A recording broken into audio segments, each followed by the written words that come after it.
perawatan lanjutan pada fase transisi ini Mang, apa yang dilakukan? Apakah ini tetap dijaga untuk dilanjutkan ke generatif atau tidak Mang? Ini tetap dilanjutkan ke generatif. MKP tambah kaliumnya lebih naik. Sebetulnya kalau MKP terlalu tinggi sih daun malah Subur. Harus K-nya ditaikin lagi. Kan 5234 Yeah. MKP itu seharusnya K yang Mendominasi. Kalau di tanah kita. Yeah. Karena fosfat insya Allah sudah cukup. Jadi di mixing lagi dengan kalium yang tinggi Mang? Iya.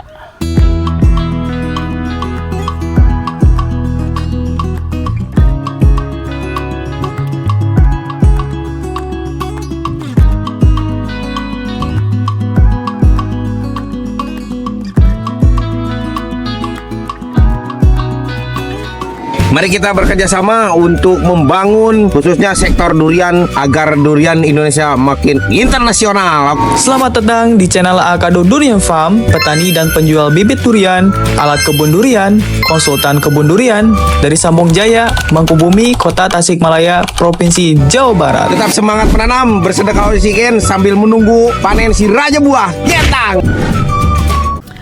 Assalamualaikum warahmatullahi wabarakatuh. Kembali lagi di channel Akado Durian Farm, teman-teman sobat Ado. Hari ini saya berada di Blok Cibanasi yang sedang kontrol. Ada beberapa bunga durian yang di sini sudah bermekaran, namun di sini di nomor 83 ini masih mata ketam dan juga kondisi daunnya hijau, subur, dan ada beberapa yang sudah munculnya tunas air. Nah, saya akan bertanya kepada Mang Acang. Mang, pada pohon ini apa penyebabnya Mang terjadinya munculnya tunas air meskipun sudah memasuki fase generatif ini Pak? Kalau menurut saya penyebabnya munculnya tunas air dan bunga yang sedikit itu diakibatkan si pohonnya ini pimplan. Kalau Pimplan. ini saya ada di fase vegetatif generatif sih gitu. Mau bilang di generatif kemungkinan ini saya di fase generatif karena sudah kemarau 3 bulan gitu kan. Tapi di fase vegetatif karena masih subur. Masih subur. Jadi pada intinya habitatnya pohon buah itu berbuah yang diakibatkan stres. Itu mah stres abiotik atau biotik gitu kan. Contoh tanaman yang kerdil, yang sakit, yang kena bakteri itu, yang kena jamur lebih cepat keluarkan bunga karena stresnya tinggi yang diakibatkan stres abiotik. Stres biotik gitu. Lebih cepat keluar. Tapi ini tidak mendapatkan stres walaupun selama 3 bulan kemarau. Lihat daunnya subur. Bahkan ini kita belum siram selama 3 bulan ya. Iya. Tetapi dia tetap subur, tidak ada tanda-tanda daun tua rontok, malah muncul lagi tunas. Ya. Persiapan nutrisi dari sebelumnya, nutrisi generatif sudah masuk. Cuma saking kuatnya di sini kelembaban dan sinar mataharinya kurang karena dinding ya, jadi lambat keluarnya. Lambat keluar Mang. Jadi ada beberapa faktor juga yang mempengaruhi pada fase ini ya Mang. Fase generatif ini Mang.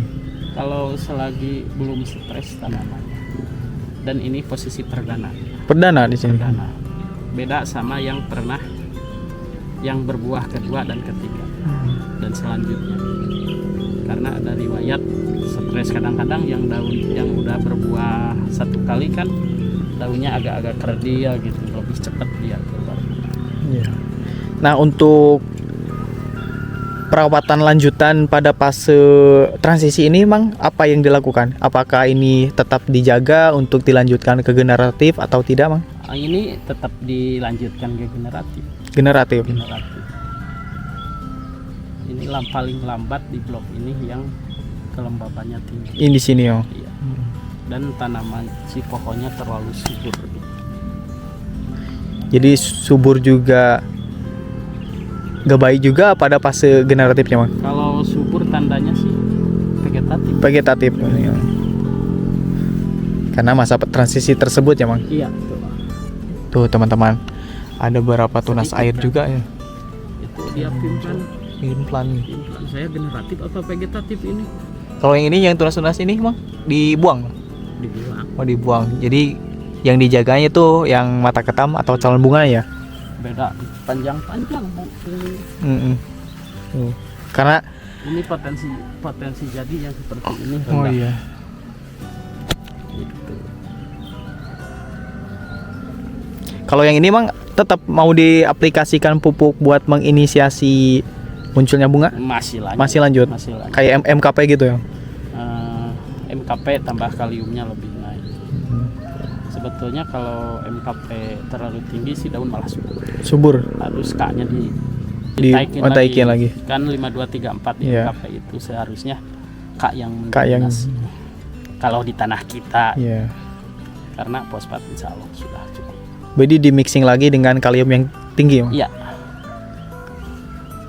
Di up lagi kaliumnya. Di meskipun sudah dilakukan stressing alami dan tidak disiram selama 3 bulan masih subur, Bang. Masih subur tuh. Nah, ini dahannya juga kokoh nih, teman-teman. Coba lihat tuh. Dahan besarnya. Kalau dahan subur tidak ada tanda-tanda retak-retak, pecah-pecah gitu kan. Sih segar sehat, teman-teman. Ini di double planting ya, Bang? Double planting. Double planting nih. Ini Nah, masih jarang-jarang bunganya ya. Masih jarang-jarang. Daunnya coba lihat subur banget kan. coba lihat teman-teman. Ini hijau. Kalau 3 bulan di tempat yang tidak lembab sudah pada rontok daun-daunnya. Minimal daun tuanya lah rontok. Tapi ini coba. Ada gak rontok? Cuma yang rontok-rontok yang kena jamur upas tuh di bawah. Nah, teman-teman. Kena jamur upas. Begitu.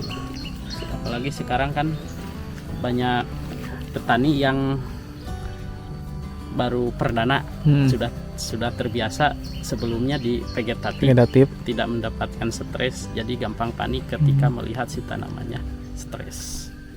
Tapi habitatnya untuk produksi ya harus stres dulu gitu. Betul. Tapi jangan stres biotik, jangan kena jamur aja, stresnya jangan kena hama. Karena nantinya mempengaruhi pada kesehatan ya, imunitas atau kesehatan pada pohonnya, Bang. Nah, ada juga buah selai, Bang, gitu, Bang. Buah selai satu, teman-teman. Padahal ini pruningnya sudah ekstrim karena subur, rimbun lagi. Tuh, teman-teman, ini kita lihat tuh untuk hasil pruning ekstrim di sana tuh. Kalau yang sana itu intensitas cahaya bisa masuk ke sini, teman-teman. Yang di atas tuh. Cuman nih kalau yang di bawah itu karena daunnya lebat sehingga intensitas cahaya yang masuk kepada pohon ini agak berkurang ya, Bang. Mau berbuah ya konsekuensinya si tanamannya stres gitu ya, hal wajar gitu. Nanti juga setelah bunga mekar mah dia akan pulih kembali dan programnya kan pengisian buah yang ada N-nya otomatis memicu pucuk lagi gitu. Iya. Berarti pas nanti masuk ke proses pengisian buah, N juga diperlukan ya, Bang? Diperlukan untuk pembesaran. Oh iya. Yang lebih pentingnya N dan K. N sedang, K lebih. N sedikit gak apa-apa. Siap. Oke, Mang Acang, terima kasih sudah sharing. Oke, teman-teman, segitu saja untuk update pada pohon durian di Blok Cibanas ini. Terima kasih sudah menonton. Wassalamualaikum warahmatullahi wabarakatuh. Kalau teman-teman ingin menanam durian seperti yang saya tunjukkan tadi, jangan hanya menonton aja. Yuk mulai menanam sekarang juga. Karena setiap pohon yang kita tanam hari ini, insya Allah akan jadi investasi besar di masa depan. Bibit durian berkualitas tersedia di Akadu. Kami siap bantu kalian dari awal penanaman sampai pohon tumbuh kuat dan sehat. Jangan tunda lagi. Ayo tanam durian hari ini. Hubungi admin Akadu untuk pemesanan bibitnya. Link ada di deskripsi. Terima kasih sudah menonton. Jangan lupa like, share, dan subscribe supaya semakin banyak yang bisa ikut menanam durian bersama kita.